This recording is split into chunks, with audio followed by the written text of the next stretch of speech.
Mysterious Realities. Case File 10. The case of the Sheffield incident. Since man has looked into the skies, we have wondered what was out there. Are we really all that exists in the endless possibilities of our universe and beyond? From the earliest recordings of our history, this fascination has led to reports of objects in the sky being captured from humankind's days of living in caves all the way through to today. In modern times, wherever there has been reported unidentified flying objects, rumors of government cover-ups and conspiracies have never been far behind. The Sheffield incident is a hugely controversial case, with many claiming the government and military have gone out of their way to keep the facts from the public. In March 1997, many people reported that a major air operation was taking place in the Peak District. Witnesses have claimed that military jets were scrambled, as people started to report seeing a huge black silent triangular craft, moving slowly in the skies. Coupled with the visual elements of this incident, many people also reported hearing loud sounds and experiencing tremors. Witnesses reported that they thought something had crashed. Both at the time of the incident and in the years since, the Ministry of Defense have never admitted that one of their planes crashed. However, UFO investigator, Max Burns, believes there is evidence that points to a crash of a Royal Air Force jet, and an alleged ongoing government cover-up. There are still many questions which need to be answered. Were the military chasing an unknown or perhaps known object? What were they chasing and why? In addition, we still need to know whether a military jet did indeed crash during this incident. On the 24th of March 1997, the first reports started to come in of a dark triangular-shaped object above the skies in Sheffield and into the Peak District. Following the first report at 7:45 p.m., and given that an object was reported to be tracked on radar from RAF Linton on News, the RAF allegedly scrambled a number of aircraft including Tornadoes, Harriers, Nimrod and Sea King helicopter. There was also strong suggestions at the time that NATO also had a number of aircraft involved. However, both the RAF and NATO have claimed they did not know exactly what aircraft was involved in any operation on that night. By 10 p.m., witnesses reported the object to be flying slowly over houses in the Dronfield area. One witness was reported to have said that it was definitely not a military jet. The object emitted a low humming sound and was larger than any known RAF aircraft and was flying at around 30 miles per hour, which no military jet is known to be capable of. Another witness confirmed that the object was around 200 foot above the buildings and the dark triangle shape was 300 foot wide, and that it lit up the area with an orange glow. They went on to state that the humming sound was similar to that of an electrical substation.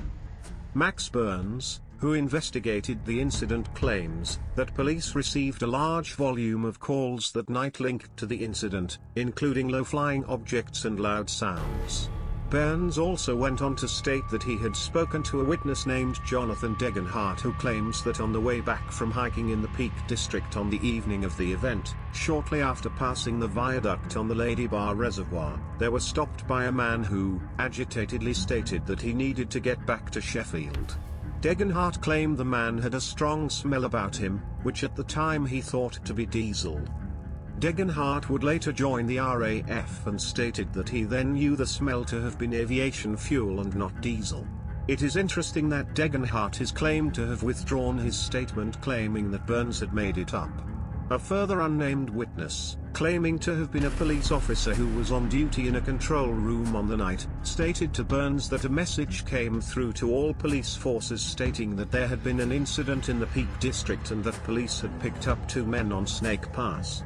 Burns believes that an RAF Tornado crashed that night, and that a Tornado has a pilot and navigator and that this was the 2 men picked up.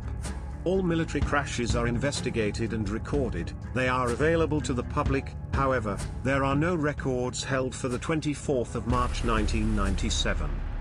Burns, however, claims that he has evidence collected from 2 metal detectorists of remains of a post-1969 jet engine which was reputably found within the area believed to have been where the alleged crash took place. He further states that if the military wanted to cover up such a crash, They would mark the aircraft as withdrawn for maintenance, and then declare that the aircraft was beyond economical repair and therefore no records would be available of an accident investigation. It is also interesting to note that there is evidence that a temporary danger area was established to a radius of 10 miles centered on the area of the incident. It was stated that the area was established due to an emergency at Howden Moors. Whilst there is a copy of this exclusion order in existence, the Ministry of Defence have denied that any exclusion zone was established. Staff and visitors to the Shrines Inn have also come forward with information stating that there were a number of fire appliances positioned in their car park on the night, and when they inquired about the reason, they were informed that a light aircraft had crashed. A little later, they asked a second fireman for an update and they were told that a military jet had crashed. Repeating what the first fireman had said, the second quickly stated that it was a light aircraft and not a jet. There were also reports of smoke being sighted within the area as well as a loud sound coupled with the shaking of buildings. People had earlier reported what they thought to be similar to a sonic boom, but this was again denied by the RAF and Ministry of Defence. However, the Edinburgh Seismology Department did in fact confirm that they recorded two sonic booms at 21.52 hours and 22.06 hours on that night. They went on to say that these booms were caused either by an aircraft going supersonic or possibly space debris burning up in the atmosphere.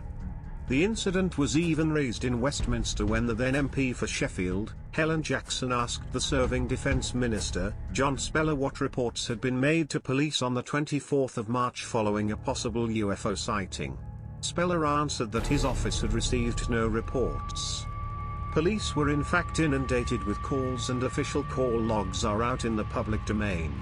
At the time, police were baffled and have even considered the possibility that it was an aircraft involved in a drug drop or more bizarrely an appearance of a ghost plane which is said to haunt the moors. Following a documentary shown on the BBC in October 1997 called Mysteries, the police stated that no explanation was ever found, and that they remain open-minded about what was behind the sightings. At the time of publishing this video, we still don't have all the answers, and whether the triangle craft was a secret military operation, a foreign military operation or linked with extraterrestrial phenomenon. It's time the truth came out and that governments and other agencies stop withholding information that the public deserve to know. Thank you for listening and we hope you enjoyed our presentation on the mysterious case of the Sheffield incident.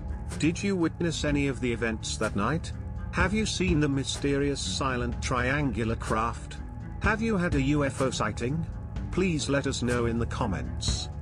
As ever, please hit the like button and share this case file, and if you would like to be notified as we release new cases, please subscribe to our channel.